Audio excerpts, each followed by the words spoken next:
Here are SEO myths that you can let go of. Now, the problem with SEO articles are that they've been optimized. Therefore, they stick on search engines whether or not they are still relevant. So there's a lot of SEO myths that I'd like to take the time to give you permission to let go of forever. So SEO myth number one is you must submit your website to Google. Now, years ago, you would have a tool that you could log in and you could type in your domain to tell Google that, hey, I have this cool new website, go check it out. Now, search engines have ways to find domains on their own.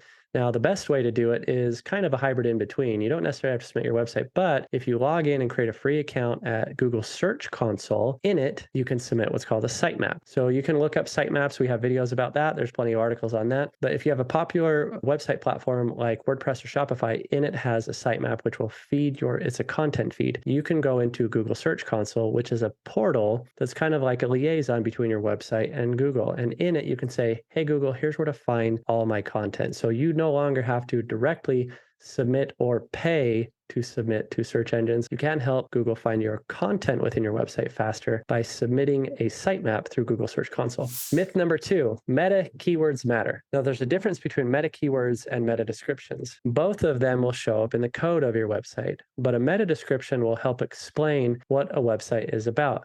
Meta keywords are an outdated variable that are no longer used.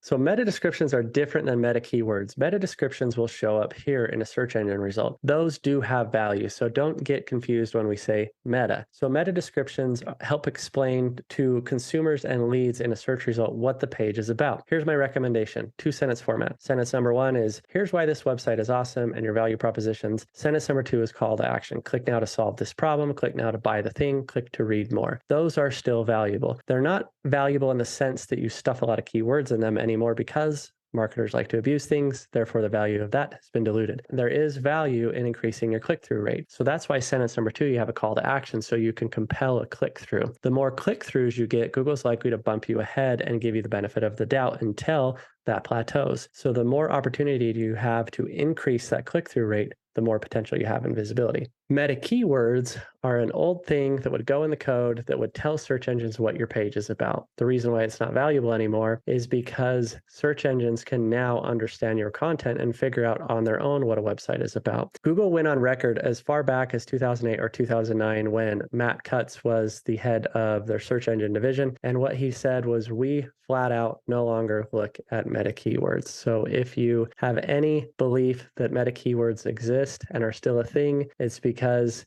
you haven't been paying attention, and it is on record more than a decade ago, quite literally, that Google says they no longer pay attention to meta keywords. Myth number three is that keyword stuffing helps. Now, don't get caught up in a term called keyword density. What keyword density means is if you have 1,000 words on a page and you say your keyword that you want to rank for in it 10 times, then you've now said that 1% of the times in those words. Now, a lot of people over the years have said somewhere a keyword density between 3% and 6% for the word you want to rank for is the magical percentage. But here's the thing. Google can understand the value of the context as it is naturally. So focus on the message and solving problems and building trust and expertise, because Google's going to understand the context of everything else. Myth number four is that recycled content is okay. Now, what I mean by that is there was this huge chunk of time largely prior to 2012 and 2011, before Google came out with huge major algorithm updates called Panda and Penguin. The algorithm update Panda focused on content quality over quantity. Before that, a lot of people used to just go steal content from other websites, largely Wikipedia. And so they would recycle content, or they would go to their competitors and rephrase things. There's lots of tools out there that still exist called spinners. And what spinners do is take content and swap out words with synonyms and shuffle around the words in paragraphs and sentences. The problem with that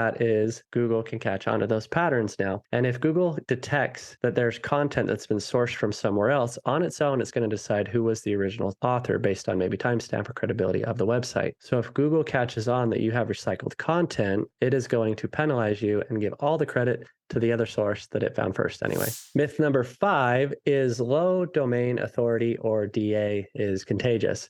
What I mean by that is there's this fear or an obsession on the other side. There's a fear of low DA websites or an obsession with high DA websites. Now, what DA is, domain authority is a metric that was created by tools like SEMrush and Ahrefs. But the problem is two things. One is that is not a Google metric. What birthed that metric is Google used to have a tool called PageRank, and PageRank would give websites a score from 0 to 10. And within that, it would say, based on the search traffic and the quality of the content, this is the best website ever, and it's a 10. But if you think about it, most websites, or when this PageRank exists, most websites were probably just a 1 or a 2, maybe a 3, because that's the reality of your website. So few websites are going to be the next mega unicorn like Facebook. And I remember when PageRank was still a thing, Twitter was a 9 and Facebook was a 10. If you take your website and compare it to the magnitude of websites like that are used by billions of people, most websites are not even in the same league. So what that created is an obsession with trying to go after all these unicorn websites. But what you want to do is look at what is the reality of the landscape. The reality of the landscape is that Google doesn't look at that metric. You could use it to imply and assume a higher quality website over a lower quality website, but don't get obsessed with like a high DA website. So the DA metric now goes from 0 to 100 compared to Google's PageRank of 0 to 10. But if you take the same comparison that most websites are not going to be a 9 or a 10, most websites are not going to be a 90 or 100. So there is no problem with seeking links from lower DA websites, because the reality is other websites that have relevance and are related to the topic or the product that you offer are probably also low DA websites. And that would be a more natural backlink portfolio to have lower quality, not lower quality, but lower DA websites. So don't fear a lower DA backlink. Was this topic helpful? Thanks for watching. Click the like, subscribe, and notification button so you know when the next video drops.